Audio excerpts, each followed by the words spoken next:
ගත්ත මහතුරු දෙපළක්. ඔබතුමන්ලා දෙපළට අපි පළමු කොට ආරාධනා කරනවා. ඒ අතර මේ පින්බිම තුල එකතු වෙලා ඉන්න හැම දෙනාටමත් ආරාධනා කරනවා. එන්න. මහා කලාතුරකින් ලැබෙනා වූ අත්දැකීමක් අත්විඳින්නට පුළුවන්.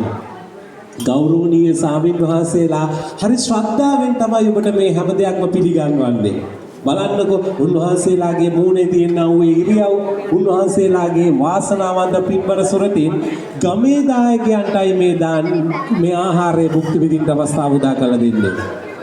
වෙනදා ඔබ තමයි ඇවිල්ලා ගෞරවනීය ස්වාමින් වහන්සේලාට මේ විදියට ශ්‍රද්ධාවෙන් යුතුව දානය පිළිගන්වන්නේ. අද ගෞරවනීය ස්වාමින් වහන්සේලාගේ සුරතින් ඔබට මේ විදිය සංග්‍රහයක් පිළියෙල කළා ඔබට ලබා දෙන මොහොත.